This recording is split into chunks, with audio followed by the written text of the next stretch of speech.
Igitondo cyiza cya tariki 24 z'ukwezi kwa 9 n'umwaka w'2025. Ndagusuhuje cyane kandi ndakuramukije aho uherereye hose, ndakubwira ngo amahoro n'imigisha Imana itanga bibane nawe. We udahwema kudukurikirana buri munsi n'ubundi wose subscribe kuri iyi YouTube channel yitwa United Street TV, urajya inshuti yakazasoka muze kuri Imana iguhe umugisha. Uyu munsi murabona ko njerereweho gatoya kabisa ku munsi w'ejo nagize gahunda nyinshi harimo kwirukanka kuri police nkurikirana aba bana babi kabisa bamemukiye, harimo ibintu byinshi cyane mu by'ukuri ku buryo nagiye kuryama naniwe cyane kabisa, ubana mbanza gufata umwanya wo gusinzira. So hanyuma rero ndagira ngo tubanze dukeze aba VIP. Murabona ko ku munsi w'ejo bari bifitiye equipe ya Liverpool gutsinda mu gice cya mbere, bari bafite equipe ya Real Madrid kwibonera ibitego bibiri byonyine, kandi bari bafite equipe ya AC Milan kuza kubitsinda umukino moname.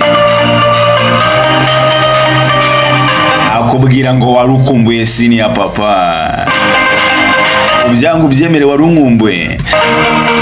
Kuba VIP rero congratulations, byagenze neza cyane rwose, Imana ishimwe, kandi n'uyu munsi twizeye ko Imana iri bubane natwe.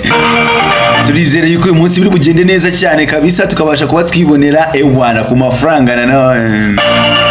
Ibyo ngibyo nibyo twiberamo. Nawe rero niba ushaka kujoininga group yacu ya VIP, twandikira kuri iyo nimero ubona kuri screen yawe, ni 0794488632. Twandikira tubaza nziza kujya muri group ya VIP bisaba iki? Uzuri serious cyakoza uze witwaje amafaranga, kuko turi bugusubwire kwishyura amafaranga, hanyuma numva wabishobora kuyishyura kabisa, uyishyure ubundi tubane.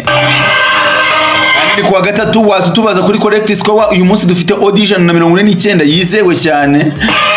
Uraza tubaza tese bisaba iki? Urabona ko abantu bo muri groupe bona bamaze kubahereza itangazo mbabwira ngo big correct score is coming back.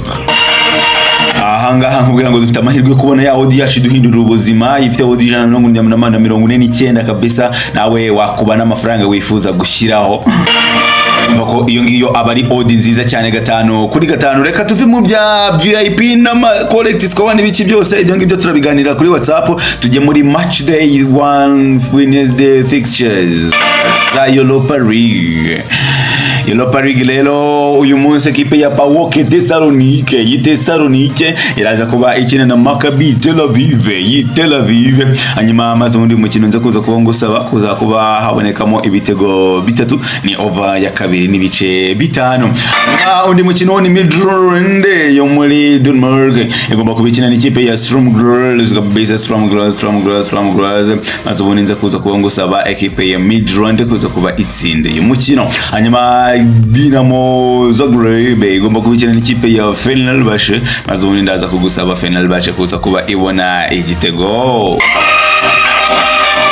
Saho gusa kuko turi buri kuri match ya Betis na Nottingham Forest kabisa, uyu mukino ndaza kuba ngusaba ko ama equipe yombi ashobora kuza kuba yibonera gorazo. Hanyuma tuve kuri iyo match tuzamukire kuri match ya Sporting Club de Braga igomba kubikina n'ikipe ya Feyenoord, maze ubundi nza kuza kugusaba equipe ya Feyenoord kuza kuba ibona gorazo. Sawa gusa kubera ko turi burebe kuri match ya Crvena Zvezda cyangwa se yahoze yitwa Red Star Belgrade igomba kubikina na Celtic, maze ubundi mukino nza kuza kugusaba over ya 1.5 goals. Hanyuma Freiburg na Basel ndaza kugusaba Freiburg kuza kuba itsinda umukino. Gusa kuko Oweje Nice igomba kubikina na AS Roma, maze ubundi nza kugusaba ukaba AS Roma kuza kubitsinda umukino cyangwa se kubunganya. Hanyuma rero match tubusoreza muri Europa League ni match igomba kubihuza equipe ya Malmo FF kabisa yo mu gihugu cya Sweden kabisa, igomba kubikina n'ikipe ya Ludo Goretz, maze ubundi nza kuza gusaba equipe ya Malmo kuza kuba itsinda uyu mukino. Munamenye miratuze beko no kuturutu tumacha tundi naguteguriye nko mu gihugu cya Afrika y'Epfo. Saa 9 zuzuye equipe ya Golden Arrows igomba kubikina n'ikipe ya Mamelodi Sundowns. Maze ubundi nza kuza kugusaba Mamelodi Sundowns kuza kubitsinda uyu mukino. Kaizer Chiefs na Malmo Grant kabisa ndaza kugusaba n'ubundi Kaizer Chiefs to win.